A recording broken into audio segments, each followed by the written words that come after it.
Hey folks, this is Vagrant. Welcome back to Assassin's Creed Valhalla in what is going to be the final episode before the Wrath of the Druids DLC comes out, because as many times as I Google it, I cannot for the life of me figure out if the DLC comes out tomorrow or the day after tomorrow. But either way, it means we need a nice big open schedule, and that is what we're going to do.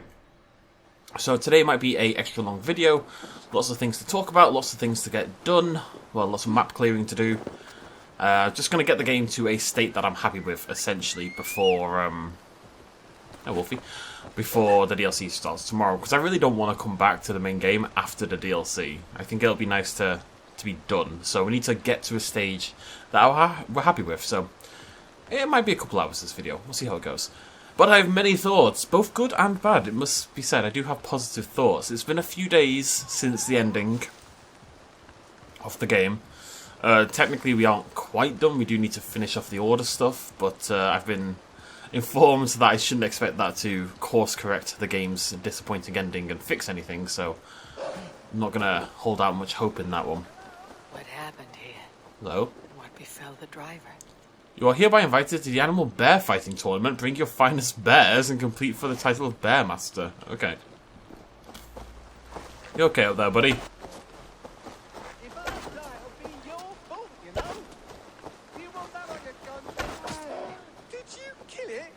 Supposed to actually kill it. Get in here now. I want a word with you. What do you think I was going to do? You numpty. Your gratitude is touching. Gratitude? That was my prize fighting bear you killed. How am I supposed to make my living now? It is thanks to me that you're living at all. Oh, thank you, your majesty. Please accept my eternal loyalty for condemning me to abject poverty. You're welcome. You're welcome. Please enjoy life as a beggar. You've ruined me, and you don't care. No one cares. What a world. What a world. Maybe pick a small animal to abuse next time. Farewell. Eivor has no interest in your nonsense. It's the most I've vibed with her in this entire game. Right, anyways, so we're gonna discuss the ending, and then we'll discuss stuff, because I do have some positive things to say about the ending, of which my reaction was largely negative, as I'm so sure a couple of videos ago. And we'll just tack on the stuff of the order, which we'll get done today as well. The main thing I want to do is clear the map and finish off the order. Anything else is, not really what I was caring about, but those are the two main things I want to get done. And this is a Treasure of Britain, so it's going to take ages, so this is a good time to talk. Sweet. Also, another thing, these needed to be bigger. Right, anyways, so Assassin's Creed Valhalla essentially has two endings, maybe three, depending on how you want to slice it up. We have the ending with Layla and the Animus. Now, I will admit that was always going to fall a little flatter for me, just because I didn't know who Layla was as a character, really. And because I didn't play Odyssey, a lot of what happened kind of fell on deaf ears for me. Our bannermen have fallen and we need more banners. That sounds like a joke. The Danes take them and use them as sails for their fast ships. Without banners that smell of the cave's blessed red lichen, warriors are not as battle ready. It is the blood of Christ that curdles below the earth, and when it is on our banners we take the heathens to war with the power of God. Our brother working under the tutelage of St. Had's occult. Right, so anyways. So I feel like that, so let's talk about it in bits. So there's that ending, there is the battle ending, you know, when you defeat Alfred's army, and then I guess you could call it sort of an extra ending, but from what I know, it's not going to really be an ending when you unveil the final member of the Order. I don't know what to expect with that. I'm 100% sure it's Alfred, because the game has bloody shown me it's Alfred. We are going to stumble upon him somehow, but it's not going to be some big epic battle or anything, and it's not going to save what was a disappointing main game ending. It's just the way it is. Because the problem with the ending of the game was that our only main... Tell you what, we'll talk about that in a minute. Let's start with the modern stuff.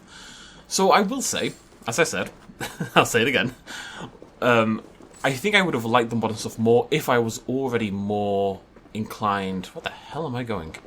Towards Assassin's Creed Valhalla's general storyline, and it is just because I didn't play Odyssey. I did play Origins, which I believe is the first time Layla is introduced. I think she's a new character for this modern sort of trilogy of Origins, Odyssey, and Valhalla. But I didn't care about her as a character, essentially. That said, it seems most people hated her character. Everyone I've talked to thought she was pretty terrible. Now, that seems to be because of something she did back in Odyssey, which I don't know about. She killed someone or something, and everyone thought she was a bit of a numpty. I don't know anything about that, so I can't say I was particularly angry with her character, but I can't say I was particularly attached to it either. But then again, nobody else seems to have been either. That said... Hello, random burst of flame. That said, the Abstergo Animus modern ending to the game was actually pretty good. I really enjoyed it at the time, so to go through what that included... That was things like... Well, that was basically everything we did with Sigurd going to Norway into, you know, the Valhalla simulation and the attack from Basim, who appears to be our new protagonist, by the way. We'll get into that in a minute. Because I reacted quite negatively to Basim, wherein, in retrospect, Basim's pretty chill. We'll talk about that. Well, I wouldn't say chill, but we'll talk about that as well. Am I doing this right? Right, anyways, so let's just go through what actually happens. So the entire game, Sigurd has been talking about his destiny and that he's a god and all this kind of jazz. And me and him were plagued by visions. Need to be careful here. And, you know... Wait, why? A legend's mantle awaits you, but death is silent and hides in clouds. Only fire can cleanse. Alright, I can make fire. Are you suggesting we can clear the gas with fire? Let's find out. That didn't work. So let's just recap first of all what happened. So right, let's actually go back to Asgard. So Asgard and the gods back in Asgardian times were the Isu, right? Which are... I have no idea what the game wants me to do with fire here, but I got it. How the hell do I get out? Smells like Teen Spirit in here. Oh, we got the mysterious mantle tablet. Sounds delicious. Am I just going back the way I came? No. Obviously not going to do that. That's very silly. Let's go over there. Right! I've got to remember to go to Stonehenge to get the key. No, not Stonehenge. It's the town for the key. We've got to go to Stonehenge to find the Order member. I think what we'll do is we'll finish this outer map first. Then we'll do that. Right, so... Asgard. We visited Asgard via our visions, and what we were seeing was basically Odin's perspective of Asgard, right? So, the gods back in Asgard were the Isu. The Isu... I will say this is the part of the story, this is kind of why I wanted to do a big playthrough of Assassin's Creed, all the games, because the Isu storyline is stuff that I'm just not... That's the aspect that I am just not up to date with. That's the stuff I don't really have a great handle on. Criminal scum. But, tell you what, where was Stonehenge? I don't remember. That'll be interesting. I'm going to find it again. It's out there somewhere, let's put it that way. Alright, we're going over there. That way? Yep. Right. I'm going to focus. Again, this really annoys me because there is no one they're fighting for. Anyways, so... The Isu, then, are a ancient race that created worlds or something, and blah, blah, blah, blah, blah. They're an ancient race of, like, godly people. They look like humans, and I believe there is... Oh, you're going to be so annoying about this, aren't you? I'm going to have to go back around. And I believe there are human Isu hybrids. Don't really know what all that's about. But either way, the Isu were here before us, and they were very, very powerful. And I believe they created humans. And I believe they created humans basically as cattle, slaves. You know, we weren't anything special. They created us because they wanted people to... They wanted slaves, basically, right? Can't jump over there either. You are making it very difficult to get out of this goddamn encampment. And what we are seeing in Asgard is a race of Isu, and I think the implication is that all of the myths and mythologies of the generations are essentially stories of the Isu and the societies that they used to live in before they disappeared from the planet, probably because of an extinct... This is actually ridiculous. How do I get out of this goddamn town? Is it down here? I'm getting annoyed. How do I get out? Why are you making me deal with a gigantic barrier absolutely everywhere? I can't even fast travel at the moment. Just let me out! Are you serious right now? There's no need. Just give me a hole. Alright, anyways. So Odin and all those, Isu, the stuff from the Egyptian mythology back in Origins. Isu. Okay? And there was, of course, an extinction event, i.e. Ragnarok. And Ragnarok was probably, in reality... Well, we know that there was this thing where the planet was heating up or some nonsense, and that is why Desmond had to activate the machine in that underground place in Norway, right? And that's what we went to as Layla to try to turn it down, because the machine was still doing its job and keeping the planet safe, but it was also drawing too much energy, and we needed to slow it down a little bit. Yep. Okay, this is all me trying to put it together, and from what I've read, so it could be wrong and need a little bit of help. So anyways, I take it to the Asgardians at Isu, and they, knowing that they couldn't stop this Ragnarok event,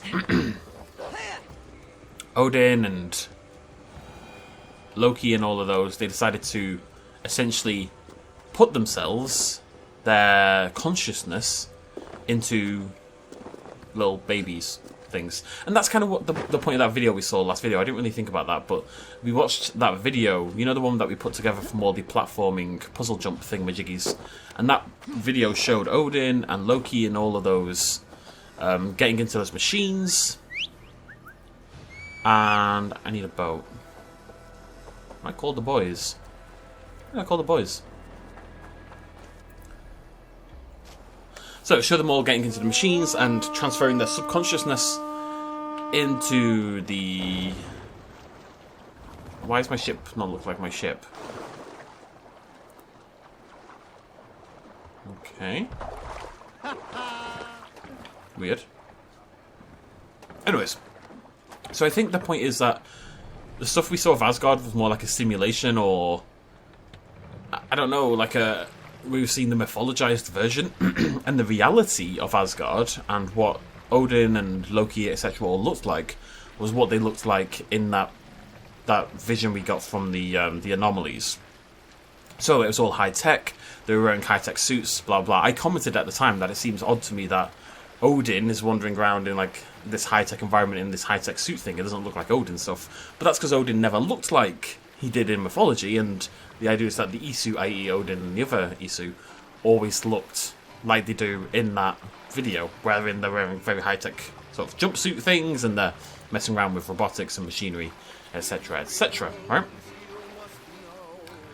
So anyways, they transfer their subconsciousness, and generations pass, and eventually they are born again. I don't really understand how that process works. I think everyone only gets reborn once. And it probably skipped a few generations for some reason, but I couldn't tell you why. What is that? Is that an anomaly? Because I do think there's meant to be one more anomaly.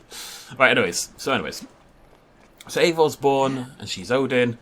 Sigurd's born, and he's Tyr. Odin... What am I on about? Yeah, it is. Okay. But I thought I finished the video. Confused. Wait, so am I going to be Basim? Okay. Interesting. Oh, this one's going to be a pain in the ass, isn't it? Yes, here we are. My anomalies. Let's see how these turned out. Whee! Uh-oh. Okay. Right. So, you know, Basim... Wait, that looks dangerous. Whoa! Whoa, whoa, whoa, whoa, whoa, whoa, whoa, whoa! It's like a tidal wave. This is very strange. Am I meant to time this? Go, Basim, go! What? Climb, jump! Breathe! Okay. I think I need to stay here? Oh!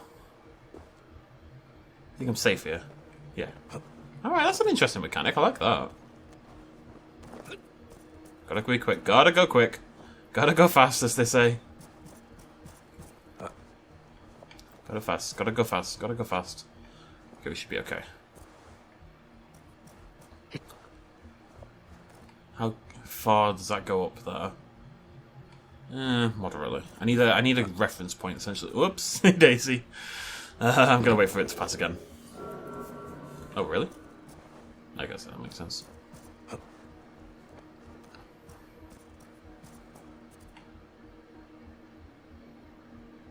It's quite hard to talk and think whilst doing these, I've got to say. Okay, go now.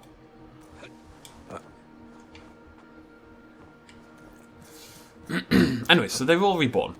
And we see throughout the game that the visions, I think, are basically a clash of consciousness. So it's, you know, Odin's consciousness is intersecting with mine.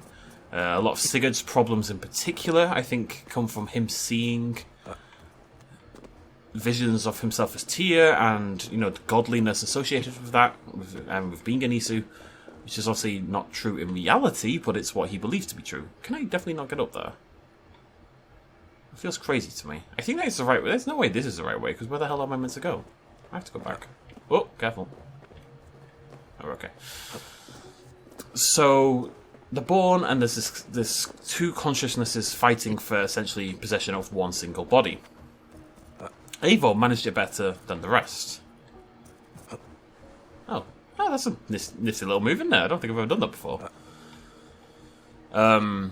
Some people, i.e. Basim, more than anyone else, really struggled with that delineation. And to the point where Tyr essentially took over Basim's entire personality. Obviously, we know that. That's why Basim went crazy and tried to murder Eivor. I think I'm going to wait for this one. Where is it? Oh, it starts over there. Of course it does. Go now. Wah! I'm just going to shut up just for... Okay, no longer sure I can make this in time, but we'll give it a go just so we get some practice in. I went terribly. Alright, okay. It just has no interest in jumping, apparently. Where's that tidal wave out? There it is. We can go now. Jump! You numpty! When I hit the A button, you're meant to jump. The controls on this are abhorrent. They are so very bad. There we go. Wasn't that hard? I'm gonna die, but it's neither here nor there. I mean, I have to hope for the best, but yeah.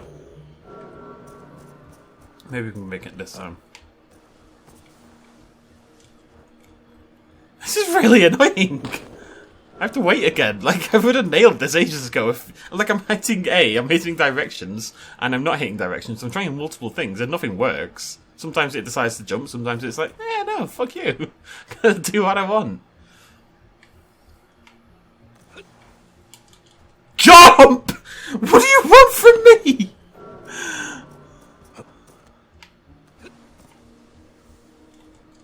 So annoying.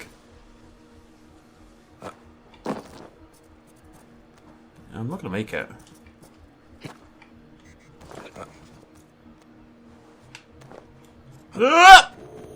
God damn it.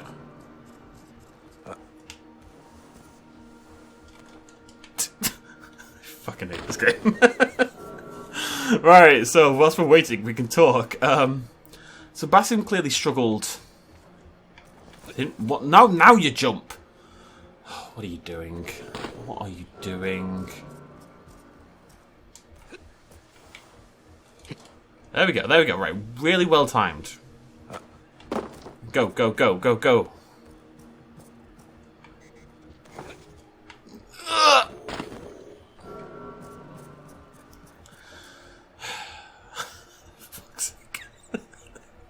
Anyway, so Basim really struggled to separate, and he became obsessed with believing he was essentially Tyr. He believed he was, and that's why he was so angry, because in reality...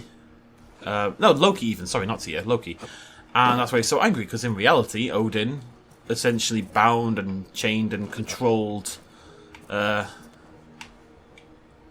Loki's son, Fenrir. And Odin was a bit of a dick, let's be honest, right? Please tell me I'm okay here. I'm going to be very sad otherwise. Okay, just wait for this one to go again. Maybe I have to move that somewhere. Is there another platform? Am I meant to shoot it up there?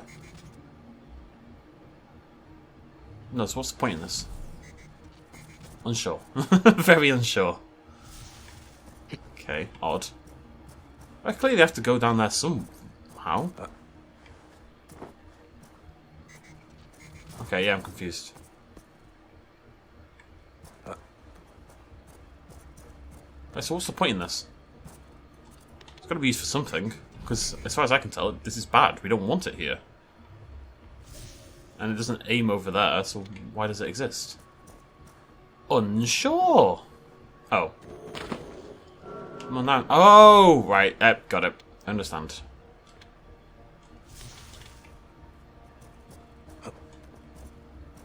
That's why.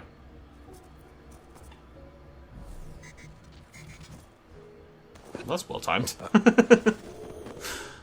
Let's try again.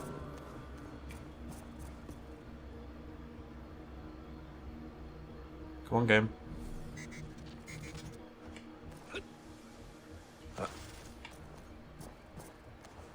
Gotta move super quick. Just gonna hop up here just in case. I'm not sure it's gonna take that platform. It does. I figured that little random beam was probably there for a pretty specific reason.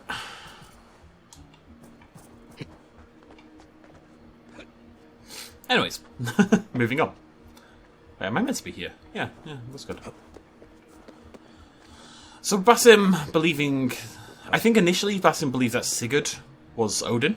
There's some dialogue Basim had where he mentioned that he always thought it was Sigurd, but it turns out it was you. So I think Basim at the end realised that it was Eivor who was Odin and not Sigurd. And basically Basim wasn't seeing Eivor as Eivor, he was seeing Eivor as Odin, seeing himself as Loki, and... Is that moving? It's hard to tell. And fighting thusly, right? So he thought, Odin, you've basically killed my son, bound him, trapped him, all because of your incredible paranoia. You know, prepare to die. Let's figure out what the splitter is for.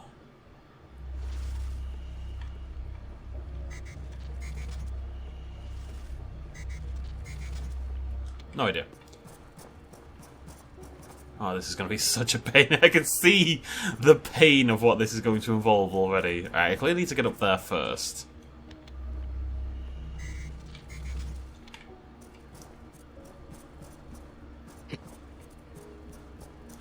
Anyways, I will eventually finish this train of thought. It might take a while. Am I meant to be putting this beam onto the splitter?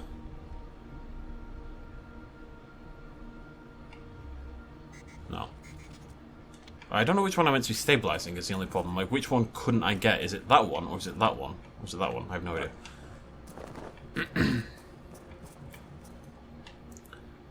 I think I still need those two, though. Those two there. Get up around there. So I just need to activate that one somehow. See what we can do. If I at least figure out which one it is I'm not hitting, that'll help. I think it probably is that one, though. Oh, wait, no. That one freezes there. There. There onto there. I think that looks okay, actually. Anyways, that's where Basim went crazy. And it seems Basim... So Basim's an Isu, by the by. It's worth noting. Basim, this dude here, is an Isu, right? Because he's essentially... Well, is he? He's half Isu. His consciousness is that of an Isu, because his consciousness is that of Loki. Something like that. Don't have a clue. Anyways. Basim, at some point, or Loki, I should say, or Basim. I don't know. I think Basim or Loki. I don't know at this point. It's all higgledy-piggledy. One of them had a kid with Althea. Now, I think Althea, whoever her name is, is... I am so confused. Oh, no, I'm not confused. Wait, maybe I am confused. It's hard to tell if I'm confused or not. Oh, no, I actually have no idea if I'm confused. It's very confusing that I don't know if I'm confused. What does releasing this do? Where do you go? Right, so that's clearly wrong. Don't get stuck down there. Ah, okay. I'm going to ignore that aspect. There's something about that Basim had a wife or something and they were plotting together to try to get the kids, and I think he is with an Isu, and maybe he's Isu himself. Whatever. Anyways. So that's why Basim went crazy and tried to murder Eivor. I finally got those words out. So they go to the simulation. Eivor and Sigurd basically reject their... Oh, wow, that's timing on that one. Their sort of godly personas, I guess. Oh, it's when it goes up. Oh, I probably have to get... Wait, where do I have to get to? There's no way I'm racing this thing round. Is there anywhere I didn't hit over there? Okay. So anyways, they go to the Animus thing, which is old Isu technology. And... nothing really specifically to do with Asgard. That was part of what's confused me. Like, what does this all have to do with Asgard? But Asgard's just... This is Loki. Remember the calculations. You must act with precision. Every small step must be accounted for. I'll remember. They are burned into my brain. How long till your rebirth? A long time, love. You must wait in your endless present, and I will sail the black sea of non-being. It's quick enough. Maybe I can go this way. If oceans swell, I'll find you again, on the far side of our doom. We'll be together, again. Is it me or does Basim sound a little bit like Arnold Schwarzenegger? I think I want to wait here, yeah. I'll wait till that goes down this time, I think. So that woman was with Loki, right? And Loki and that woman were a couple. Loki, and I think that's who he had the kid with, right? It's that Helheim young girl last we saw. Wait, how the hell do I... Oh, okay. That's annoying. So, Loki's plan, like they knew Ragnarok was coming. I'm not sure why she's not part of the Ragnarok survival crew. But they knew Ragnarok was coming and they had to build a survival plan. And obviously we saw that survival plan. That was Loki sneaking into... like with the other Isu and putting his body into Basim. And he's saying it's going to take a long time for him to awaken. So they know, basically, he will be awakened eventually as Basim. But it's going to take a little bit of time. No, you fucking... That was not part of the plan.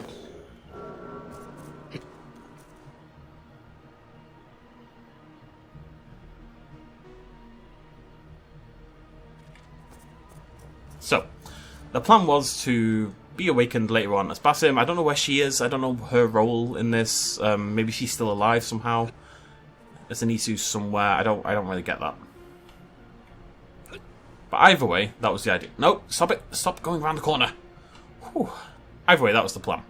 Rebirth yourself and save the kids and all that kind of jazz. So it's a fine goal. It is. It's an understandable motivation. And just because Loki kind of did some dick things, I've been kind of like reevaluating how I feel about the Asgard stuff and Loki in particular. And you know what? Odin is kind of a dick. I don't think that's meant to be a revelation, but he's called the Mad One for a reason. And I think really what we take away from it in a large part is that Odin himself is... his paranoia about his own end led him to tie up and capture Loki's child, you know? It made him do things that anyone would be annoyed about. And here, the fragment of an ancient memory. No. Well, now we're going to see this full video, so we can talk about this. So this is what they actually looked like. There's none of that Valhalla nonsense. This is what the Isu would have looked like. There's Odin. So, obviously, Loki wasn't invited. So this is what their society looked like. You can see it in the background crumbling. Loki wasn't invited to the gang and has had to sneak his way in, basically. This is Yggdrasil, this machine with all the life things in it. That's why it's called the Tree of Life, but in fact it's Yggdrasil. Again, because basically the Norse have supplanted the Isu myth with their own mythos, using a lot of the same elements.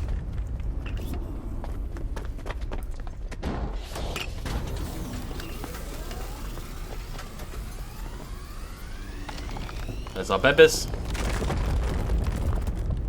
At some point, generations on from this bebes, the consciousness will be awakened, I suppose. There's a mark they all get. It shows who went through this process, including Basim. From the life tree we go. To the life tree we shall one day return.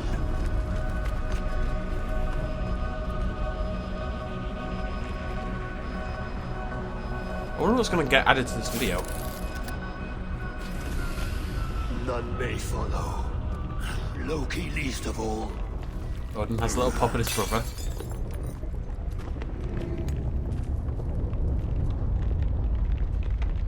It is done. Now, to face our end. So Ragnarok's here. This is the end of Isu civilization. This is where the Isu died.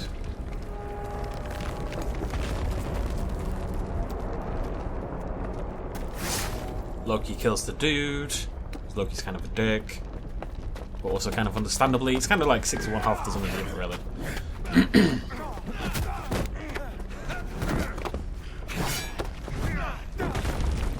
See you later, lads. Loki kills the dude, wants to put his subconsciousness in there instead. I will find you, mad one, on the far side of our doom. Vows to hunt down Odin, because Odin's being a dick. Torturing his son, all that kind of jazz. Understandable, then he would hate Odin. It's all stuff we saw before. I'm very curious what's going to get added. Absolutely nothing. Cool. Weird that you can see the whole thing after 9, and then it only shows that you after 10. It's very odd. At least we got sound. Maybe it was sound that got added. I guess. Could be up. Right. So that all makes sense. Yeah? I'm kind of on board with that ending. And then... So, Sigurd and Eivor reject this sort of Valhalla dream state they were put in. They come back and fight out. Basim wants to... Wait, now let me think about this. Yeah, whatever. And Basim breaks out there too. They fight, blah, blah, blah, blah, but, you know, Basim is still alive. I can't really remember what happened then. Anyways, the machine's activated, blah, blah, and in the future, Layla, who has been Eivor, comes back and has to go and turn off the machine because it's going to murder all of civilization. Or slow down the machine. So she goes into the machine, she puts her consciousness into, I don't know what it's called, I guess Yggdrasil. It is the Tree of Life, essentially. So Layla goes and puts her subconsciousness into there in the same way that Eivor and Sigurd did in the past. She sees the simulation that ran for Eivor and Sigurd, but it's a little bit broken up and stuff like that, because obviously that's from thousands of years earlier, but also because at the end of the day it wasn't for her. It's not who it was designed for.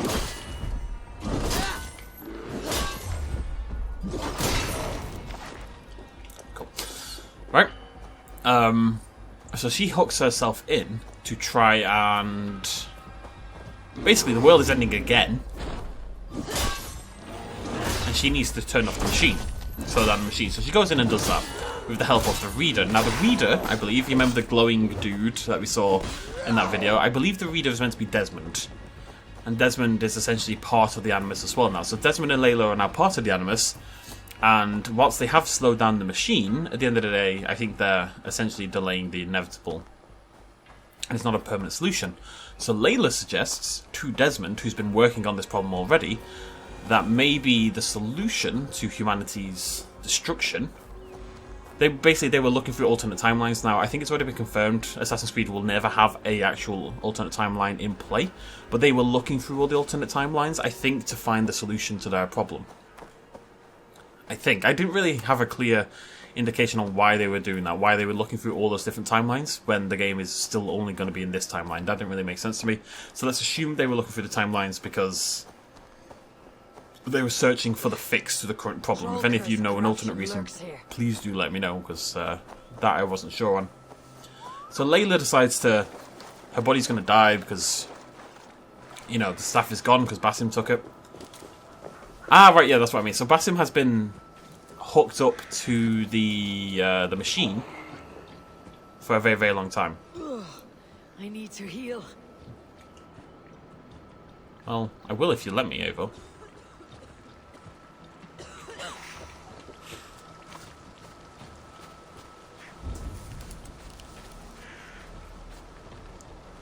Alright.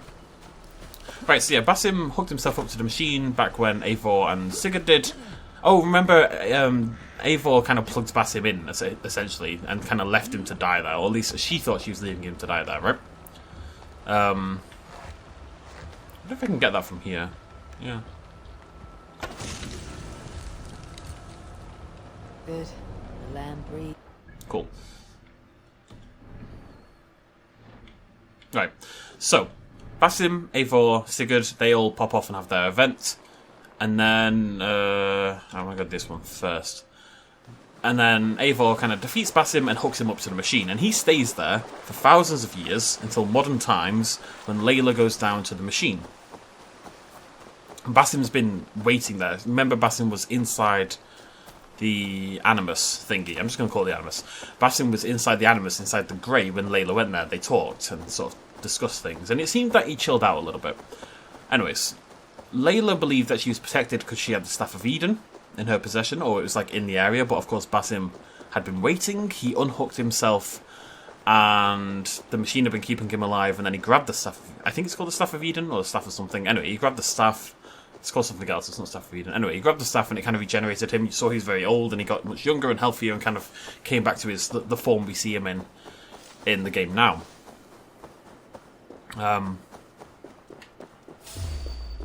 Yeah. Yeah, this is taking much longer to go through than I thought, just because of that bloody puzzle bit. Where's my rope? There it is. Ow. I haven't done anything. Oh, there's a boar. The boar will help me.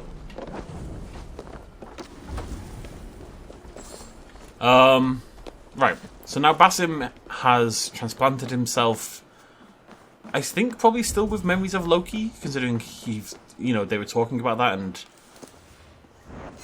all that jazz. Oops, sorry. So he's still partly Basim, partly Loki. Maybe he's full Loki, I don't know. But either way, Basim is now in the modern age. He is an assassin. He was genuinely always an assassin. Or the Order, or whatever it is we actually call the assassins, I can't remember. The Hidden Ones.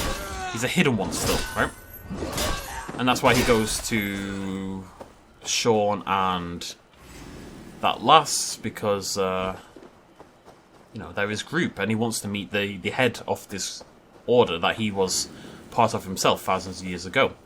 Whether he wants to just have a nice chat with that guy or murder him, not sure at the moment. I can't think of why he'd have a particular issue with the leader of the order, unless he wants to take that leadership for himself. That could definitely be a thing. But either way, I think the main thing he wants to do is try to find his wife and kids, who probably have their consciousness split into something somewhere. Again, not totally clear on that aspect. And therefore we start to play as Basim in the main storyline kind of shebang. And he becomes our modern day protagonist. We think. Potentially. He might just die in the DLC for all I know, but... Okay. Well, I mean, there's an explosive thing, but what for?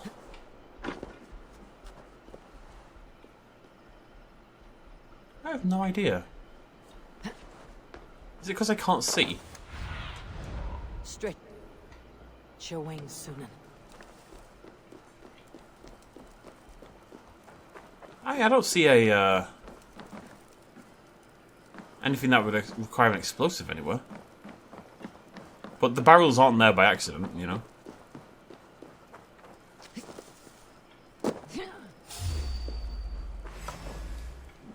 Jet, need to get on the other side. I don't know. Who is fighting with me? Go away. Busy. Maybe there's a door, but like further down somewhere? I guess.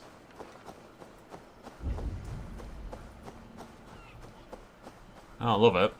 Anyways, so Layla and Desmond are trying to work out how to stop the world exploding. Basim / Loki in some combination, or in the modern day probably looking for their wife and child in some form, or trying to bring them back. That was all part of the plan. We heard him discussing it in that last fragment. And Sean and Lass have gone to fetch the leader of the assassins, because Basim wants to meet them face to face. I think that summarises, generally speaking, the modern day storyline. It also told us all about the extinction of the Isu. I know that a lot of people were disappointed with the ending of the game, but they liked the Isu stuff, because this is like the first time we saw... How the freaking hell do I get in here? They saw the ending of the Isu, and that was like quite a cool event, to have Ragnarok sort of repurposed as what was actually the end of this powerful, all-knowing civilization. It's a pretty cool thing. Didn't see that there. It's always the simplest thing, isn't it? I knew there'd be a bloody spot like this, and I knew it would be on here as well, but I just couldn't see it.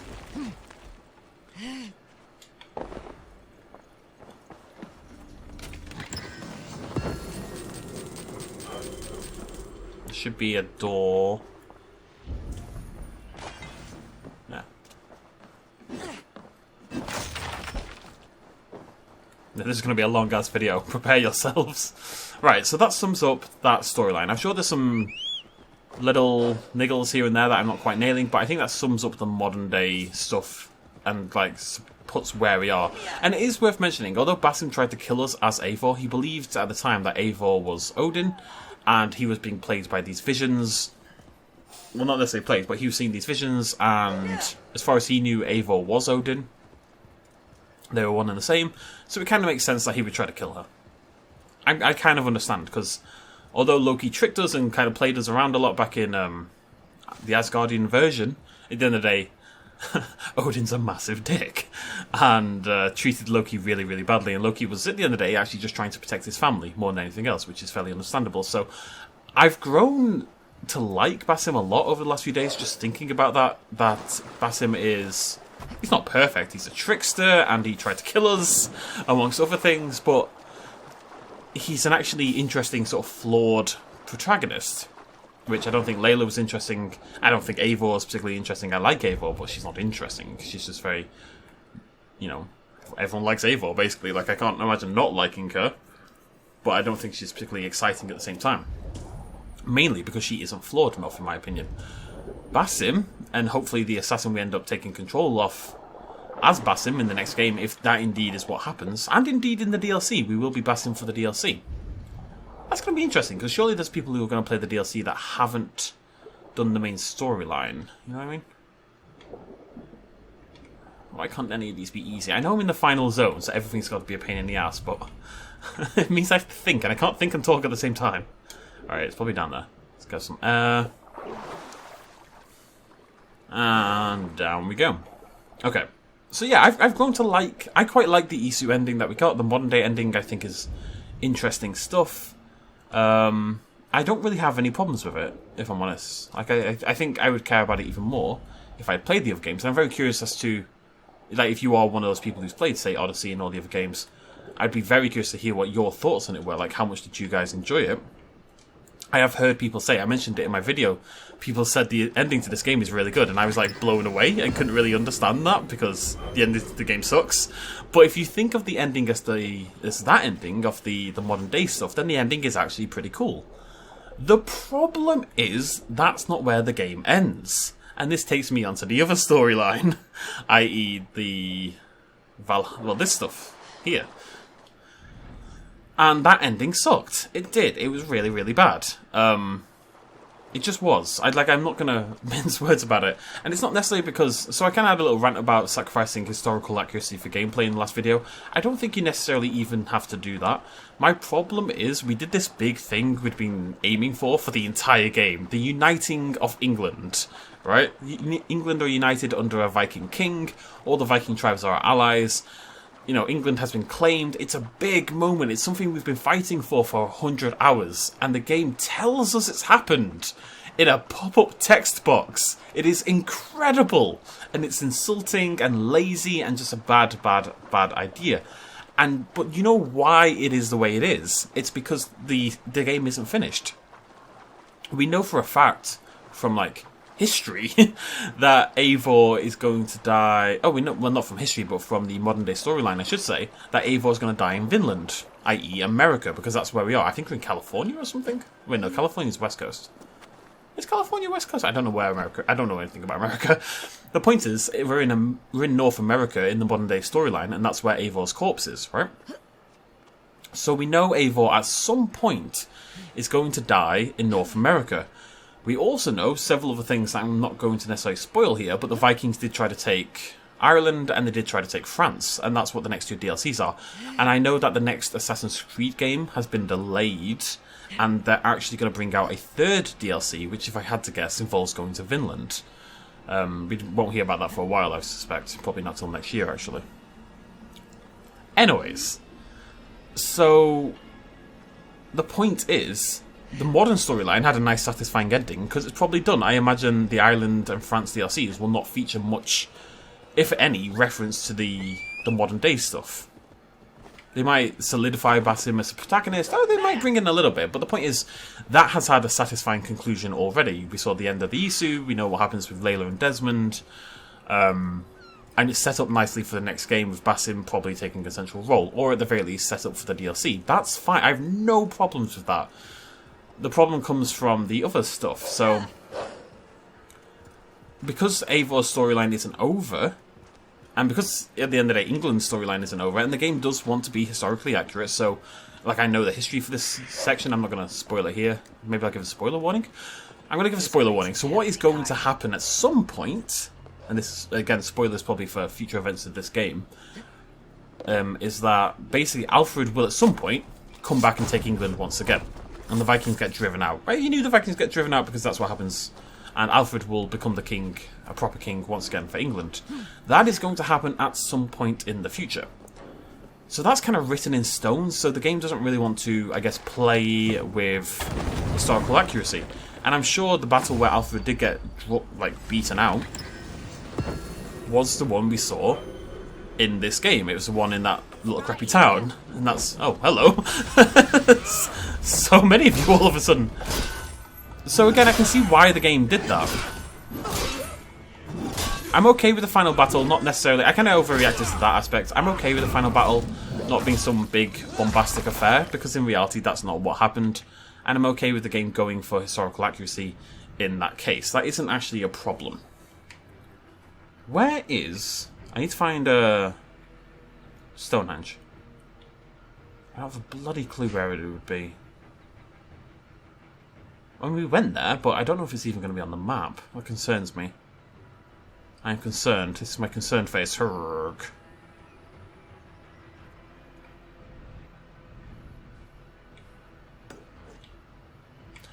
That key is here somewhere. So we'll just go for that. Absolutely no interest in combat with you guys, thank you very much.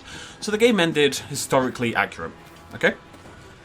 That in itself is not a problem. I am okay with the final battle being the final battle. I do think it could have been built up to be more. I do think it could have been tougher. I think they could have made Goodwin a harder fight. I think they could have made the deaths of our companions more impactful. I don't mind that the final battle was a skirmish in a hovel. I mind that the game didn't, in my opinion, handle it particularly well. It didn't feel like an earned final battle. I actually didn't know. The fact is, most people didn't realise it was the final bloody battle, unless you knew the history. Nothing about it felt like a satisfying ending to a video game. And whilst it may be historically accurate, at the end of the day you're trying to sell a video game, an entertainment product, and I think to some extent, given that the game does butcher history in many different ways, including what Vikings looked like, you know. I think to some extent you have to sacrifice a little bit of history to make us have a satisfying ending to the game. And it's not like it needed much, it just needed... you could have even done it and folded it into historical accuracy just by making Goodwin a much better fight, by building up the fight a lot more, and that brings me to another problem we'll talk about later on. But the point is, it didn't feel like a final battle at all to me, and I was very disappointed with that. That, coupled with "You've united England, here's a text box," felt very disappointing. Again, I feel like maybe a big speech back at the Longhouse, or at the wedding... And kind of, the wedding was a nice ending, but again, I was already annoyed. It just needed to tie it up a little bit nicer and make it all feel a little bit more conclusive. I understand that things are going to change, and the reign of the Vikings is not going to last forever, and it needs to be open-ended to an extent, but the main game should feel like a whole, conclusive story, and to me, it quite simply doesn't. So that was really my main problem with that. I need to try and remember what the hell I'm doing here. I believe I'm looking for the south wall of Winchester. I'm going to head over there and hope that I'm correct, but I'm going to end up Googling this. Or seeing if the note is in my inventory. So that was really my main problem. It did not have a satisfying, conclusive ending. Now, part of the reason for that, I believe, is simply that they want to sell us said ending via the DLC. There are 2 or 3 pieces of DLC, and Eivor will get a conclusive ending within this storyline. And that will probably wipe out a lot of the bad taste. However, ignoring narrative design and Assassin's Creed Valhalla as a game, that is abhorrent marketing practice and not something we should be promoting in video game design at all. You should not have to buy DLC to have a cohesive, satisfying storyline. It should be optional. I don't mind DLC that expands the storyline, but the storyline has to also sit on its own. It can't be reliant upon DLC to function, and it very much feels like that is the case with Valhalla. At the end of the day, the story isn't done, it doesn't feel done, and therefore I have to play the DLC. Now, I was always going to play the DLC, but just because I am going to partake in this practice doesn't necessarily mean I approve of this practice. And I do think it is a fairly insulting move by Ubisoft, and one that should be called out for what it is. That's a dick move, basically. I wonder if I can find this note. But I kind of suspect not.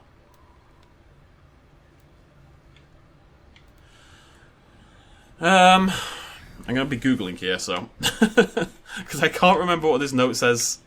And, I can't be I'm not going to travel all the way back over there to find out, and then travel all the way back down here, and then travel all the way back up again, so we're going to cheat. Hamptonshire Wealth. We need to find that one on the top right.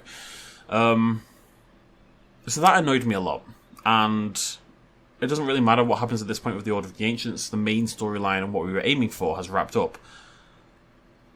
And it might get better. It might well get better, as I've said, but I shouldn't rely on DLC to do so. I fundamentally believe that. Bear with me. Is that it? No idea. Can't see a bloody thing. I don't think so. No, I've got that one already. This must be very exciting for you guys at home. It's not that one. Hey, how many wolves are there? Are you showing me the ones in the town? Oh. Ah, it's that one.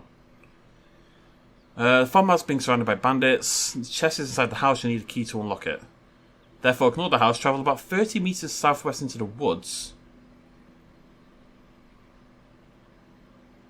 Oh. The key's over there. I swear it said something about the south wall of Winchester. Bah! Alright, anyways. So that annoys me, and I'm not okay with that. I have reevaluated my thoughts on the ending, and if I think about the modern stuff as the actual ending, I do feel much better about the whole thing. But at the end of the day, it's not the ending, and lots of stuff happened afterwards. The wedding, again, was a nice ending. I just wish we'd had... You know, it didn't need much tweaking. It needed a better final battle, and it needed something more epic feeling about this uniting of an entire bloody country under a king. Like, why did we not have, like, a coronation ceremony for Guthrum? Right? That would have been good. That would have felt earned. Mourn the people that we lost, unite everyone for one last time, see Guthrum being crowned King of England, tie it all together. But we don't get that. We don't get a fucking thing. Excuse my French. It felt really, really tacked on and lazy. And then that ties into another problem the game has, and that is pacing. A lot of the reason why that final battle doesn't feel important or earned is because the pacing of the game leading up to it is absolutely goddamn atrocious. Now, I've enjoyed Assassin's Creed Valhalla, I've enjoyed exploring the map and doing everything. Don't get me wrong, as I said last video. However, the main storyline has no legs. I didn't know what the main storyline was until about 2 hours before the bloody end. There was no natural build-up to it.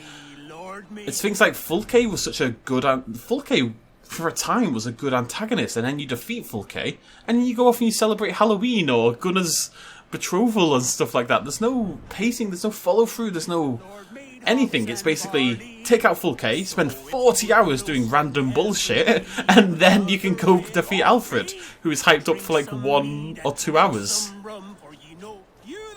Hello. Here's a merry gathering. A Saxon playing for Norsemen. What joy a man gives is given back threefold. So my love used to say, dear Chiro. I sing now for her. Used to. Used to. But now is no time for sadness. Join our revels. I was about to open a cask for my new friends. Come one, come all. Nothing heals the heart of woe like a mug of ale. Look like the sort who laps. Do I have to drink? Is that the quest? Wrong. Yeah. Thor himself pales when he sees me take up my drinking horn. Ha! Come and prove it then. Saxon, give us a song. Is it a drinking Show contest? me how the Raven clan drink. Let's do You'll it. be on the... Lord made me and the Lord made The stance, big boy. So I try to once again remember the buttons for this. Is it A? So if you would close to heaven be, have another. Gotta try to get a good lead on the first one. Oh my god, there's so many. This is gonna take ages.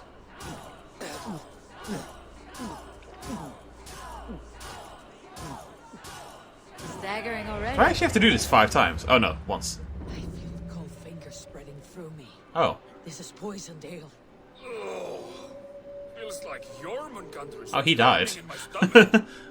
By Odin, this new ale is strong. 100 lives think I'm going I blind. promised my love as she lay dying. A Danish arrow in her breast. 100 lives for hers. But there is one who has not been laid low. Let me see to that. Never mind. You will die as my And suddenly I'm okay. Damn. Dies today. Dude's got a little plan, doesn't he? I kinda like it. I'm not gonna lie. Oh my god.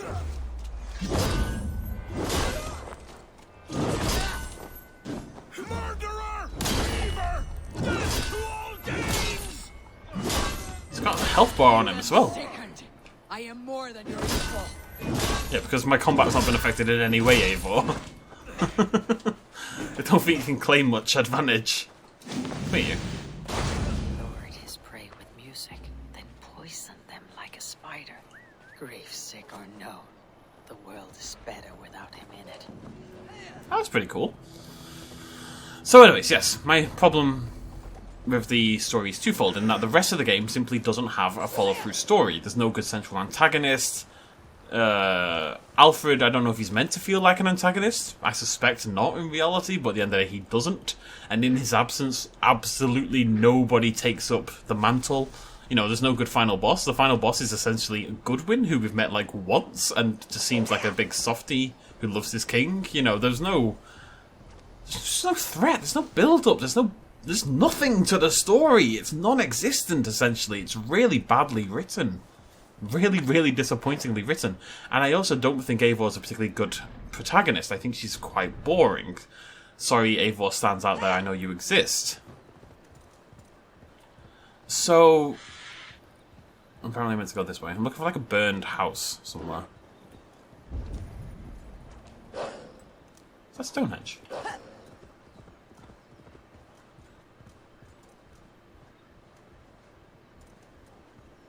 Okay, forget the house. I need to do my Stonehenge thing. Right, what did I need to do Stonehenge? Order. Investigate the festival near Henge Farm in the hills south of Stonehenge. Right, I'm going to put a marker... Henge farm. Right, okay. I'm going to put a marker there so we know it's there, and then we're going to go find this bloody key. She's around here somewhere. They said to go like 30 meters southwest, or, you know, more meters. I should find it. Well, this is southwest, and I'm not seeing anything. Oh, heard a little dingling. What's the treasure? 30 is nothing. Game, what do you want from me here? Where's my phone gone? Need to Google this again. What does it actually say? Ignore the house for now. Travel about 30 meters southwest. Well, clearly not 30 meters, because I'm 49 meters away right now. Southwest into the nearby woods till you find the charred remains of a house. The area is surrounded by wolves. Climb up, blah blah blah blah. Southwest. Oh, I guess I'm not southwest, but... Well, this is southwest. Whoever wrote this has no handle on distance in this game. Or direction, apparently, because this is southwest. And it's clearly not here. Or it's much further out, in which case their handle on distance is even worse than I suspected. No, it's clearly not. It must be in the area, though. Maybe it's there. Wait, no, that's the house. What am I on about? Right, maybe it's over this way. Maybe they went southeast or something? Oh, no, it's there. Hello. Well, it's not 30 meters. It's 120. But still. Key? Key! Good stuff.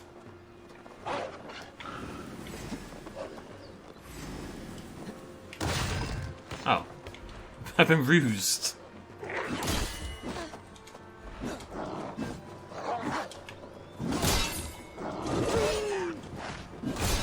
Right, so anyway, yeah, pacing, big problem. Overall storyline kind of sucked. And a large problem with that is kind of stuff I mentioned in the previous videos, wherein these games are now services that want you to keep playing for a really long time, and pacing inevitably suffers. And I was thinking to myself whether this was always the case, but it wasn't. Games like Brotherhood was the good one. Revelations was one people didn't like. Things like Brotherhood, Assassin's Creed 2, even things more like Black Flag. I remember being invested in the story. I'm just not invested in Eivor's story because the game has given me no reason to do so. And then near the end, if I had been invested, I would have been even more annoyed by the bloody ending. So, so that is a big problem. I know a lot of people were disappointed by that, and I think when people say they liked Assassin's Creed's ending, I assume they mean the modern ending, because the modern stuff was really well written. I know they brought a guy in a few years ago, or they promoted him, or they brought him back, or something. I don't know. They put some guy basically in charge of the modern storyline and that narrative. They had like a narrative designer handling all of that. And I already broke into this house. I'm confused. And that guy has apparently done some good work and really brought that modern storyline together. Because I thought it was pretty interesting. Once I kind of got a handle on what's gone on, thought about it more. However, the same cannot be said for the Eivor storyline. At the end of the day, Eivor's the character I spent most of my time with, so Eivor, I assumed, would be the one who gets the good, complete storyline, but it just hasn't been the case. I found solace near the southern Great Wall of Winchester. Yeah. Well, he's gone there, but apparently he's not died. That's what I assumed. Might be. Alright, okay. Let's get rid of that. Let's go do this order stuff. And then we just need to finish off the tin. So, investigate a festival near Henge Farm. So let's go to Henge Farm. We'll go from there. So anyways, that's my main problems with the storyline, summed up. I like the modern storyline, good ending. Probably would have been more invested if I'd played the other games. I would still like to play the other games and try to get a handle on the overall storyline and the issue themselves a lot more than I currently do. I do not remember the storyline of Origins at all, in any way, shape or form, but it has been several years since I played the game. And before that, I hadn't played an Assassin's Creed since Black Flag, so I definitely was a little bit out of sorts. Eivor's storyline kind of sucked. I think it might be completed nicer. I think when we go to Vinland and die, it might all come together really well. But at the end of the day, I shouldn't have to buy DLC for that, so it's always going to be a negative on my book. And I would not... This sounds weird to say for a game I've put 100 hours in, but if you're looking for a really good game, I don't think I'd recommend Assassin's Creed. Storyline, nope. Gameplay, nope. World building and everything, yep, absolutely fantastic. So again, we have to go back to what I said last time, wherein we treat the game more as virtual tourism than anything else. If I treat this as a storyline to get, you know, immersed in and involved in, then it kind of failed that spectacularly. And if it hadn't, it would have thrown it away with the ending regardless. And none of this changes if the DLC fixes things, because again, I stress that DLC shouldn't bloody matter. Where is this festival? Grumble, grumble, grumble. But, this is Henge Farm. It's very cute. It's not really a festival, is it?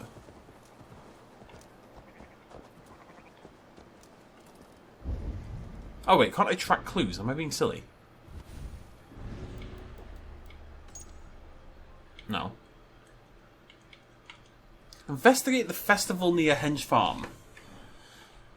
Well, it doesn't say it's on top of Henge Farm, so let's find something that looks like a festival, I suppose.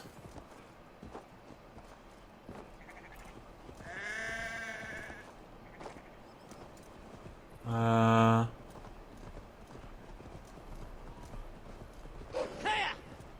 don't see anyone for miles.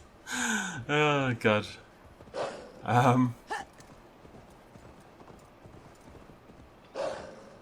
Alright, Google. So, that basically sums up my opinions and feelings on everything. I think I have got a good handle on the storyline and everything that's gone on. Now. More than I did a couple episodes ago. Oil clue? The oil? Oh, right, okay. Yeah. Stonehenge itself, middle of Hamptonshire, completely activity name, won't be visible on the map, yep. You'll see the circle of stones. Henge Farm is directly to the south. Once you find it, head east to find the festival. Oh, yeah, drinking, okay.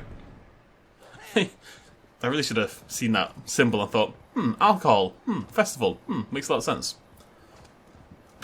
But I didn't. So here we are.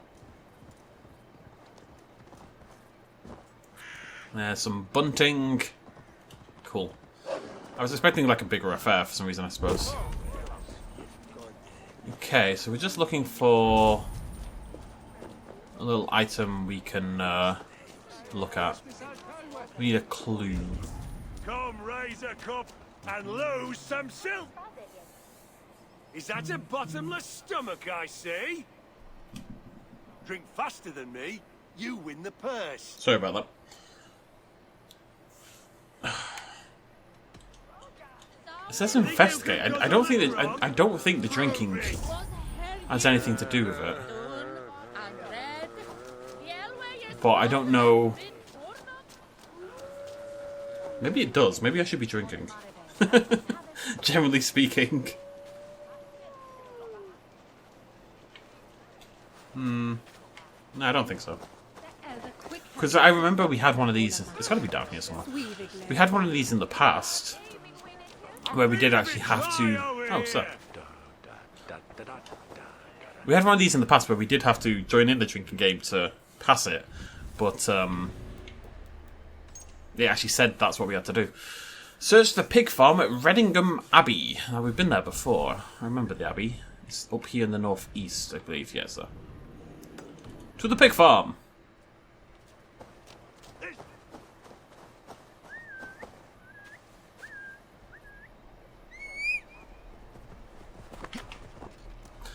So yeah, guess that's it. Took me over an hour, but I managed to get all my thoughts about the game out, and that is everything. And I don't think anything's going to change when we finish the order. And we'll obviously talk about that when it happens, but I think that sums up my feelings on the whole thing. And I hope that A, that the DLC does fix the problems I have with it, but B, maybe Ubisoft realise that's a bad business practice, or at least a bad moral practice, honestly. I believe that, and that they shouldn't do it again. So, you know, I'd hope for a tighter storyline in the future. I also think the next Assassin's Creed game probably isn't going to be out till 2023, if I had to wager a guess, by the sounds of what I've heard. I know Ubisoft took some big hits lately. Did I just see a pig? No, it's a cow. Ubisoft took some really big hits lately. I think it was Ghost Recon Wildlands or something. I can't remember. One of their Ghost Recon games, or one of their games anyway, did really, really, really badly. Absolutely terribly. Massively underperformed its budget, blah, blah, blah, blah. So they kind of went and reevaluated their entire stock of games and delayed some stuff, etc., etc., etc. If I was a pig farm, where would I be?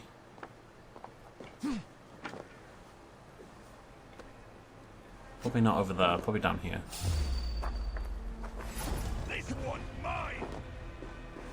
Again, there's no one for you to fight for. Why are you trying to kill me? Hate that. such deep hatred for that.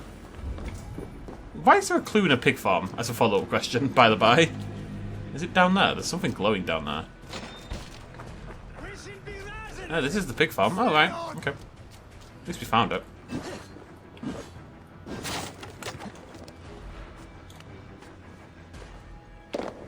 Got a cheeky little treasure as well. Don't particularly need it for anything anymore, but... Is it? Oh, it must be here, right? Oh, there it is. Okay. Does that mean we can now track him? Yoyol. The Hamlet of Fernham. Where is Fernham? There is Fernham. To Fernham we go. Stabby, stabby.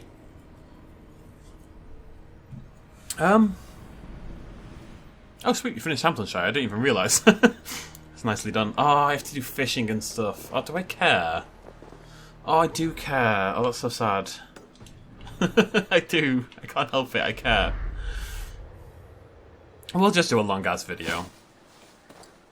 I think it's probably not out tomorrow. I think it's probably the day after that it comes out, or it might be midnight tomorrow, in which case I probably will do it tomorrow. I just thought I'd give myself a little wiggle room just in case, basically. Ah, who cares if it's a long video? No one's still watching at this point anyway. At least I can process videos this long these days. Anyway. So... yeah, I've been looking into what I want to play after Assassin's Creed. Obviously, we're going to play the DLC. I suspect, if I had to wager a guess, the DLC is probably like 20 to 30 hours. Because we'll do everything, and it's an Assassin's Creed DLC, blah, blah, blah, blah. It's probably quite long. I believe we are exploring... I don't think it's all of Ireland, I think I read, but it's inevitably going to be a large map, blah, blah, blah. Look, it's a Ubisoft open world Assassin's Creed game. Oh, hey. Kind of meant to sneak up on you. I didn't realise everyone was going to be here. I'm not going to lie.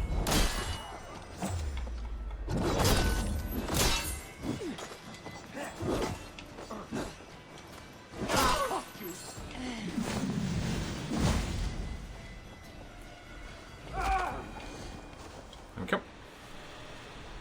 And no point pretending I'm a sneaky ninja assassin. It's not a stealth game. It's just not. R.I.P. to the oil. Just my family. I love them more than anything. And the families who fell by the Order's command. Were they not worthy of love? Oh. You are a Dane. How can you speak of the value of a life? All are ranked as less than the axe to you. Not true. I see honor in many people, many places. You have proved here that your compassion has a hard and brutal limit. I mean, if I was going to be compassionate for anyone, would Order member who's inevitably involved in the deaths of countless innocent people be where my compassion draws a limit? Not really, so not sure your point there, buddy. But yeah, anyways, opinion summed up. Good modern ending. Probably more effective if I played Odyssey, although from what I've heard, the Odyssey story and Odyssey itself kind of sucks. I was reading people's opinions on Assassin's Creed games, and Odyssey and Syndicate, Odyssey in particular, were usually ranked as the worst games in the series. And their least liked games. So I'm not expecting much when we do get to Odyssey, but we are going to play it eventually. assume I have to come here and talk to Hytham.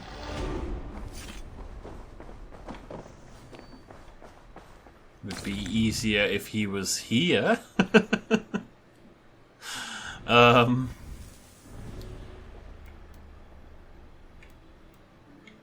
Quests.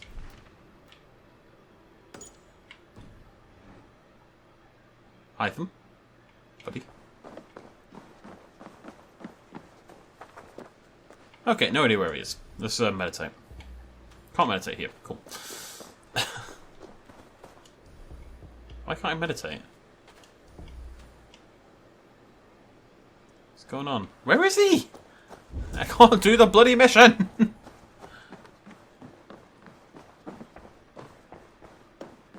Wait, maybe I don't need to talk to him. I suspect I do, but... Order...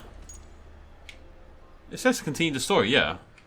I swear we're only missing one medallion, so... Oh, anyways, I think we should be able to fully upgrade the town now. What do you see, Sunan? So let's go upgrade the cattle farm.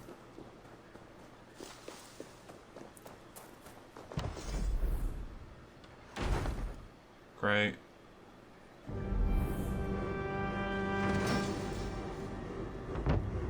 Ooh. Again? What? Wait, so...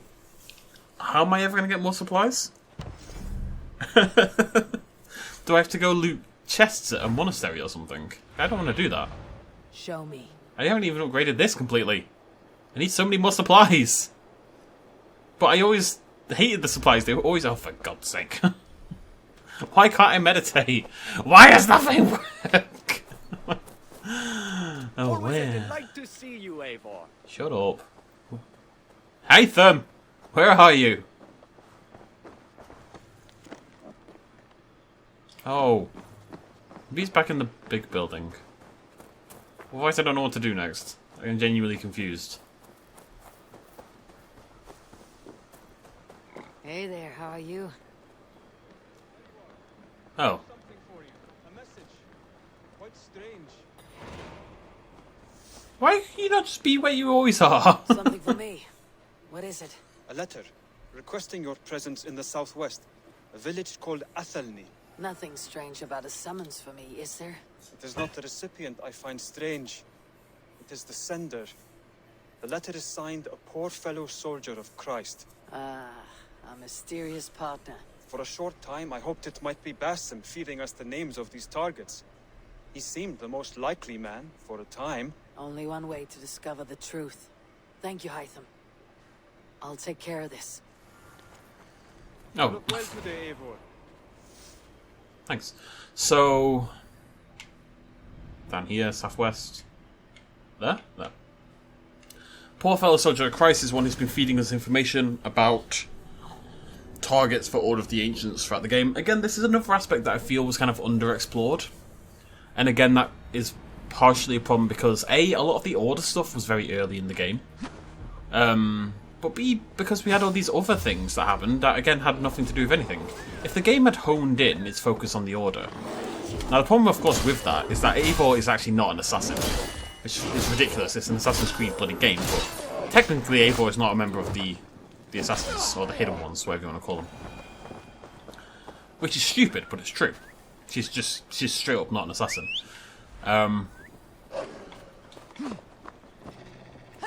Which I think is a problem people had with Odyssey as well, that the stealth was just ripped out and they weren't an assassin and blah blah blah blah.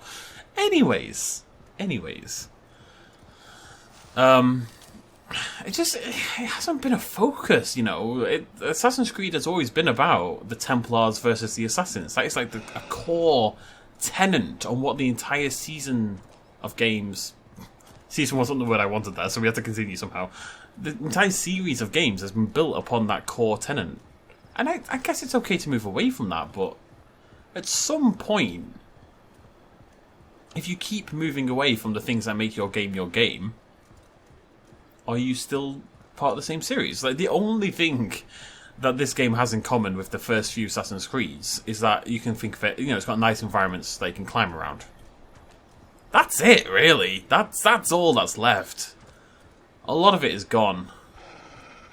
And maybe that's okay, and maybe it can still be a fantastic game. That's not what I'm saying. My point is it still an Assassin's Creed game? And this is why people take an issue with where the series has gone, because they aren't Assassin's Creed games anymore.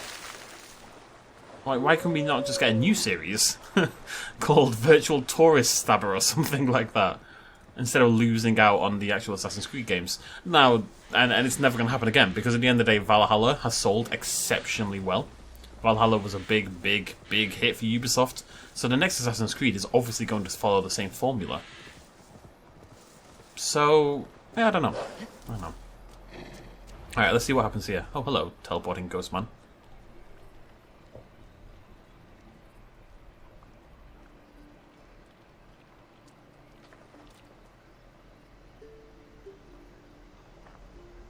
All right there?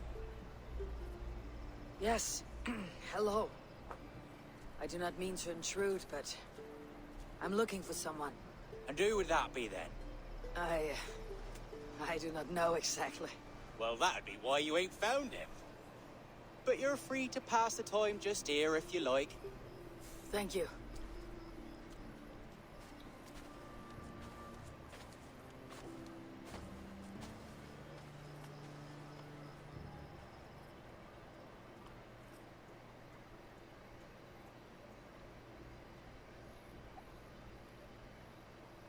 Very jealous of people who can do that. Just sit down, fall asleep. These are soul cakes, love. Do you know soul cakes? I do, I enjoy them. They're small things, size of a lumpy fist, so they'll bake fast. Keep your eyes sharp. And the butter, do I baste them? No need, love. We leave the butter for meal time. I look forward to it. Right then. I'll leave you to this. If you need me, I'll be doing the washing up next door. Quite a step down from your former work, Lord. As their guest, I volunteered to help with the daily chores. They offer me a bed. I tend the cakes. Do they not feel strange giving orders to their king? Or do they know? That knowledge would benefit no one. I read your message. You went through a great deal of trouble to obscure yourself as this poor soldier of Christ. As I remember, you even sent yourself one of these letters in Winchester. A clever touch. The Order wanted me dead. I had to be careful. You said you knew nothing about the Order then. Pled ignorance. But you knew everything. Their names, their schemes. Would you join me for a walk? You look well, Eivor. I am. The wars have ended, and my settlement thrives. The wars have not ended. You have simply stopped fighting. But men are brewing plots in mead halls and bedrooms. You will see. And how are you, Alfred? Getting used to the idea of being unremarkable. I am well. Better than I expected. In this exile, I have found a somewhat nourishing peace. Each morning I am awakened by the sun and growling cormorants. I bathe in the chilly water of the marsh. I eat from shrubs and drink from buckets. It is a good life. Simple. Blessed. I've never been so far west. I find it quite peaceful here. Calming. I've traveled a long way to hear one name, Alfred. Who is the Order's Grand Magister? Tell your shadowy friends that England is swept clean. Your work is done. You? Grand Magister was not a title I desired. It passed to me on the death of my brother. From my father before him. Defilers of God's majesty and grandeur.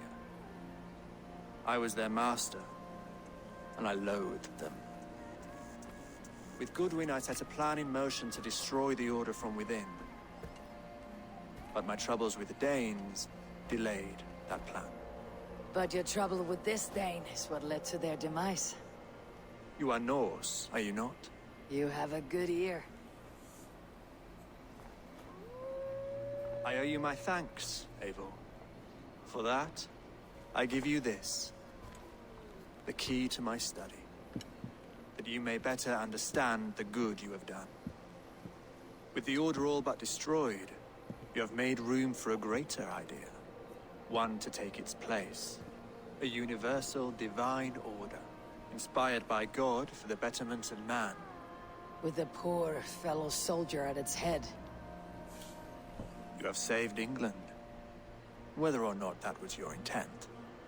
Now let England save you. England is no more, Lord.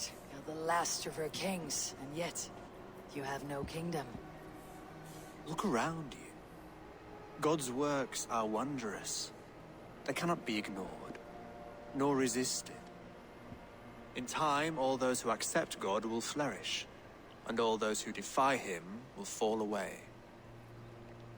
Should you remain in England, you too will one day be her subject. Oh, bloody crumbs! The cakes are burned. Where is that man? Young man, where have you gone? That may have earned me a night of washing linens. I do not know if we shall meet again, Eivor. God willing we will. As one lord to another, perhaps. I'm coming, my lady. I'm here.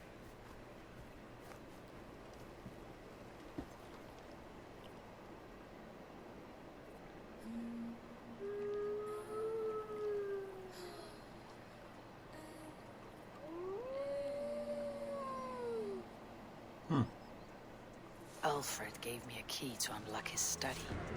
Somewhere in Winchester. This would have been better if the game hadn't revealed it was Alfred bloody ages ago. There we go, order finished. Do we need to go back and talk to Thingamajiggy? No. Yep. Good lady, forgive me. I was lost in thought. No matter, just let him cool and we'll begin again. Seems like a nice lass. Let me fast travel game. So tell me what I can't do. I am master of my own destiny. Why? I'm not running 5,000 meters.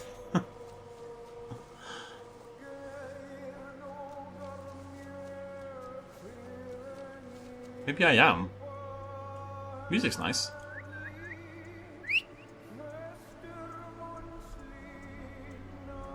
Wolfie. Wolfie. Come on, buddy. You and me. Let's go home. It's over now.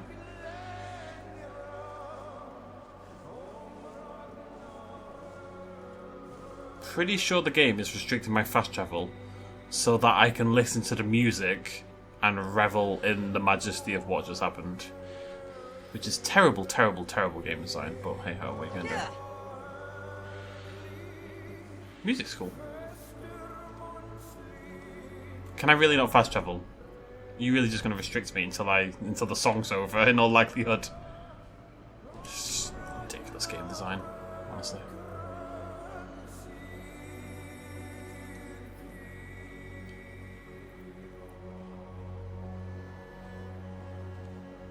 Maybe I'm meant to run to Winchester? Bit late for that.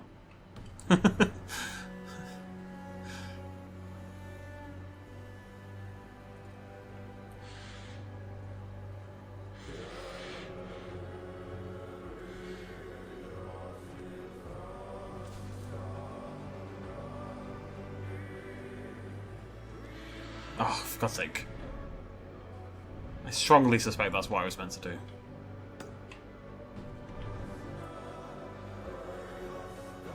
I think it's closer than the other place.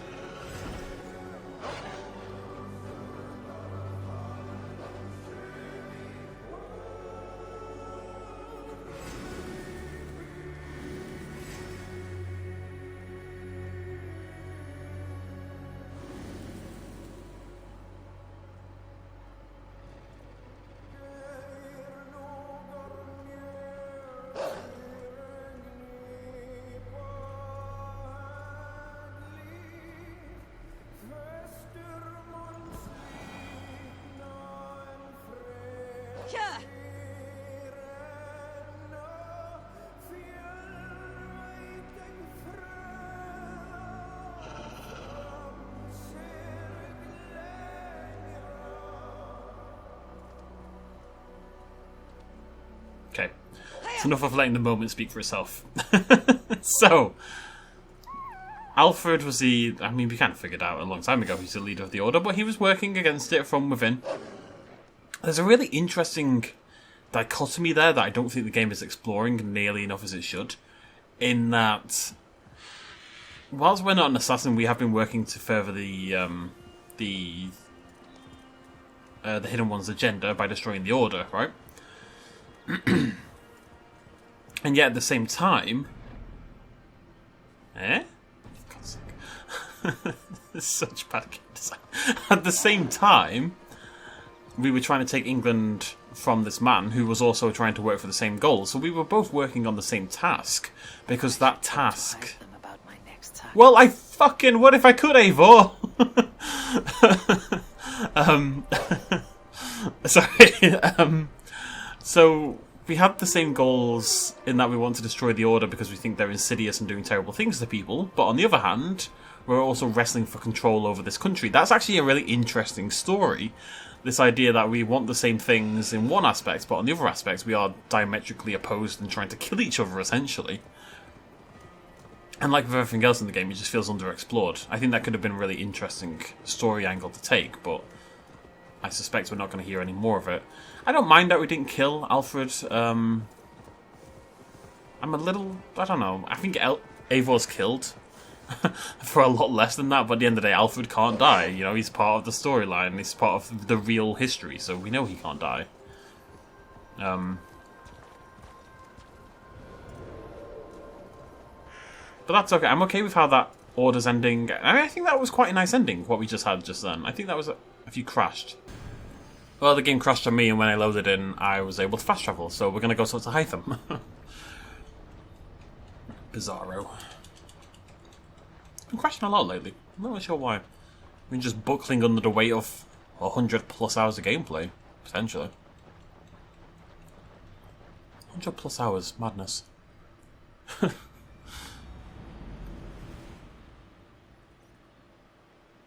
It's been a long time since I spent 100 plus hours on a game. Did I spend 100 hours on Origin? I don't think so. There was a lot of Origins I left undone.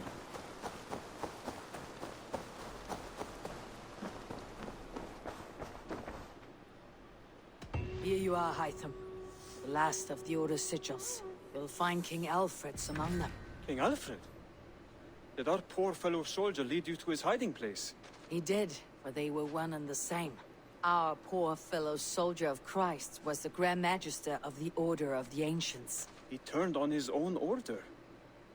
Fascinating. Not turned so much as trampled. His devotion to Christ and what he calls a universal order set him against them from the start. With all sincerity, he loathed the title and the duty he had inherited, and wished them destroyed. Wonderful. With his abdication, the last stronghold of the Order has been dismantled. All that remain are scraps here and there. And you, Eivor. Now that you have seen our enemy and you understand our cause, I wonder if you would join us. Become a Hidden One. Was this your ultimate goal, Hytham? A trial by fire? It is a kind offer, but I do not believe we fight for quite the same cause. Your creed demands that you keep your triumphs hidden. I prefer my glory to be in plain view for all to see. If I taught you our creed, if you spent time with it, it could open your mind to another view. Another view is always welcome, but to live without celebrating one's glory and honor and achievements is not a life for me. But know this, I would give my life in a moment for those I love, and who love me in return. All here, including you, my friend. I understand you well, Eivor. Very well indeed. It's a little disappointing. I'm going to take some issue here, which will come as no surprise given the tone of the last few videos. Again, we just wiped out the Order and it doesn't feel like a big deal, but my main problem with what just happened, actually, is that Eivor's just decided she can't join the Order because, as she says, she wants glory and not to keep her triumphs hidden and all that kind of jazz. But the very cool scene we had at the end of the modern storyline, or at least Eivor's link to the modern storyline, was where she basically banished Odin from her consciousness. And her reason for doing so was literally because she didn't care for glory and all that kind of stuff, right? That was her entire rationale. It was, Odin asked, you know, what is there when you take glory away or something like that? And she's like, everything else. And it was a really cool, dramatic moment, great music, great atmosphere, great visuals, everything like that. And then she's just gone, yeah, well, I can't join the order because, you know, I want glory. It just kind of spits in the face of everything that happened last time. Which will come as no surprise for anyone. So that's a bit of a shame. Again, it feels weird to have an Assassin's Creed game where the main character is literally not a member of the Assassin's Order. But what are you going to do? You're going to chase tattoos around a building, is what you're going to do, and you'll bloody well like it.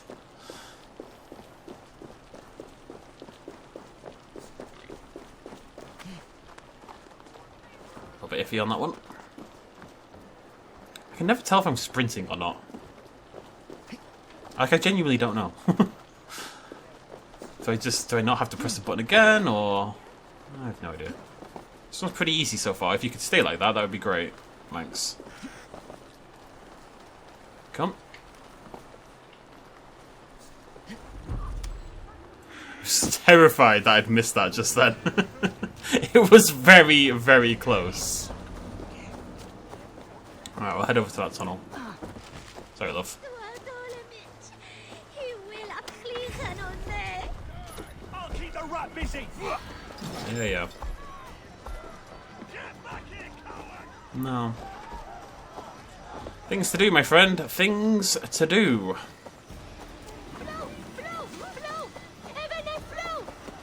Flow. Ebony flow. I've just come to the conclusion, by the way, what I might well do. So, hi, if you're watching this as part 2, or part 91, or whatever the hell it is.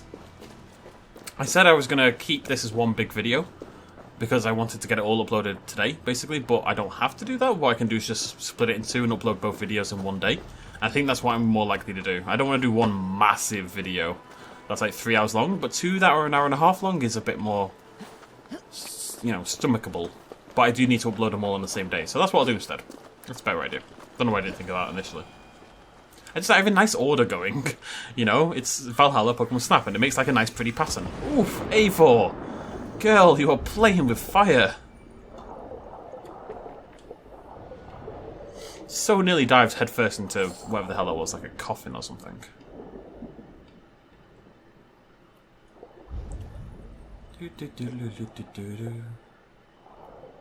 Treasure?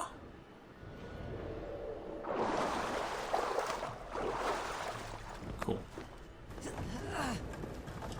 It's always nice when you can... Sometimes these things can be a pain in the ass, to say the least. And I shouldn't have said anything too early, because now I can't get through this gap here. We have to go around. But just finding the route down nice and early is always always feels pretty good. Oh, cool. Page 6, that's actually the last one as well. Mistaking my inquiring expression for censure, Magnus raised his hands before him. I know, he said. Glory and recognition are frowned upon. Our anonymity is our weapon. But allow me this one moment of glee, for to meet one of our founders, the woman who ended Ptolemy's no less, it is not a chance we will have again. I found her, I repeated, of the hidden ones, her? Yes, oh yes, Major said. Her true... Bloody Nora. Her true name is lost to the living, as are the names of all our first hidden ones, a testament to their devotion, I suppose.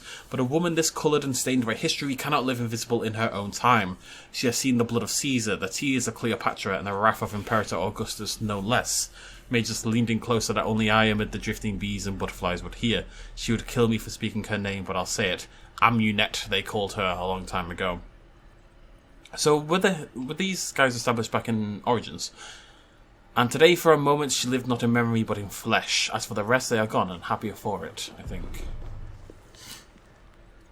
Yeah. It's just a contract. Caveat. Where is my Thor set? What do I have to do to finish that off? I can't remember. Also, is there anything else down here? I suspect not. We can always come back. It wouldn't be the hardest thing to do. How am I going to fast... No, let's go this way, it's fine. So we have the last codex page. We'll have to go hand that into High Thumb as well. Right, so yeah, hi. Welcome. Part 2. Part 91. Part 2 today for Valhalla, I suppose. I'm a little concerned about that piece of gear. But it looks like it's... No, it's above me now, so it's okay. That one first. So we're just going to clean up the town. We're going to do our couple of fishy hand-ins. We're going to hand in the Roman thing and the codex pages, and then we've done basically everything. There's a couple of little side quests that I genuinely couldn't give a damn about. And beyond that, we've done everything in the game. Key? Just kind of sitting there. Alright, that's handy. You for this door? Yeah, okay. It's all suspiciously easy so far.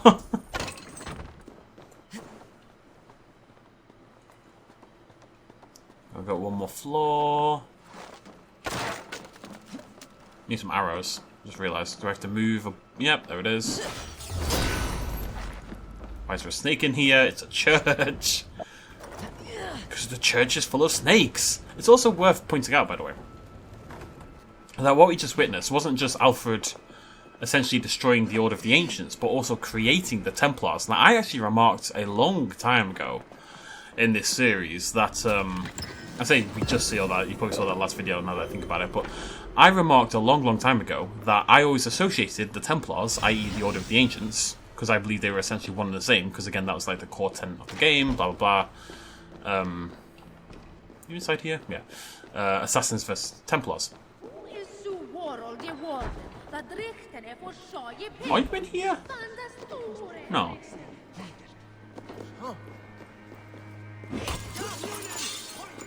Anyways, I always remarked that the Templars to me were always very heavily based in Christianity, because they were. That was an integral part of what made the Templars. And the same wasn't necessarily true for the Order of the Ancients. In fact, the Christians, like Alfred, who is heavily Christian, they seem to have some form of disdain for the Order. Which, again, it's nice that that's been clarified, because Alfred, hyper-Christian, loves, you know, Jesus. And the Order, you know, not anti-Christian, but they have their own thing they believe in, and it's not necessarily...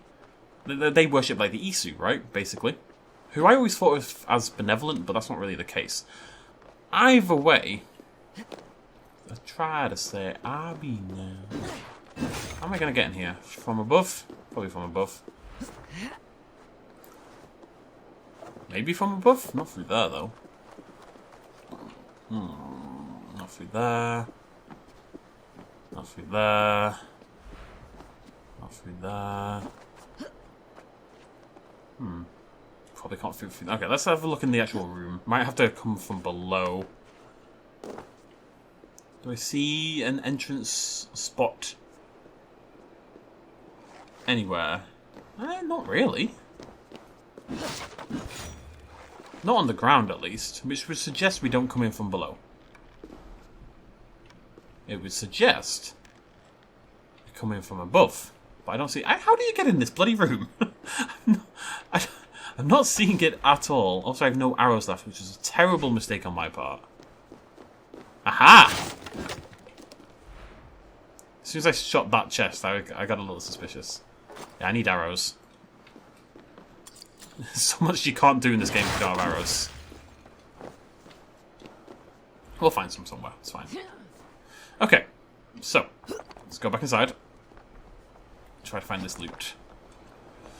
Oh, but yeah, anyways, what Alfred was talking about, you know, going to set up a new order thingamajiggy, one that, you know, is big on the old Jesus thing.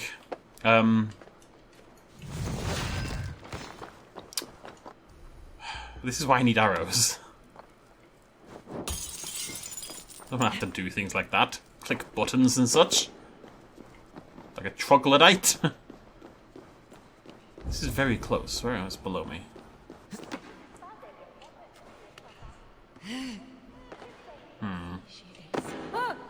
There you go.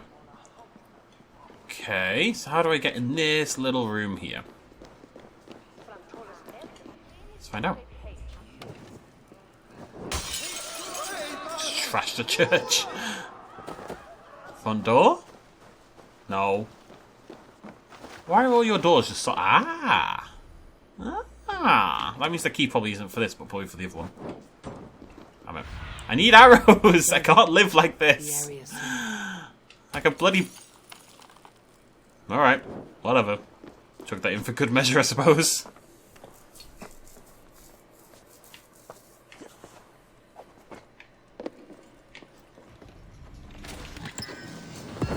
That's pretty cool.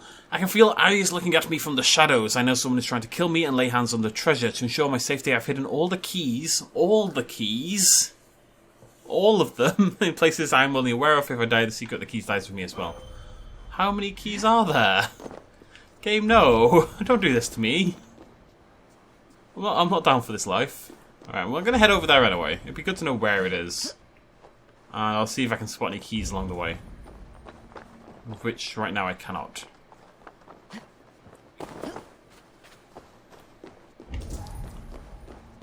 Can't believe I didn't fully upgrade the building. I have to do the bloody river raids thing, and I have no interest in doing the river raids, honestly.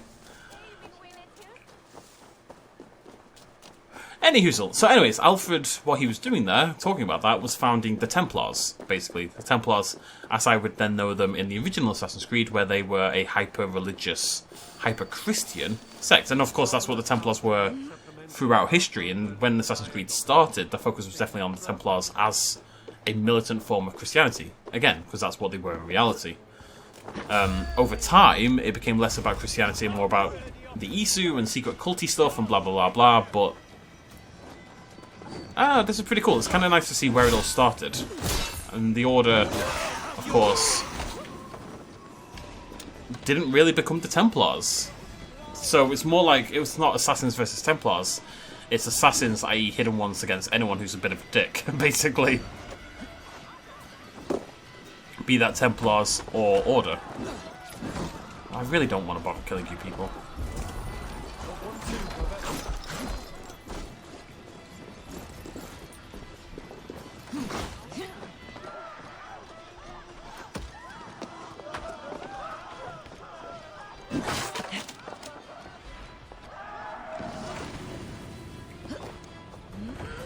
Haven't done any treasure hoard maps either.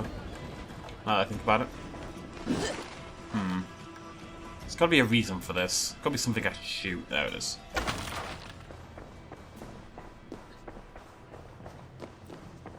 So that's pretty cool. I can see a lot of cool aspects of this storyline. The founding of the Templars, the Asgardian myth, and how it crosses over with the Isu. That's a genuinely pretty cool idea, in my opinion.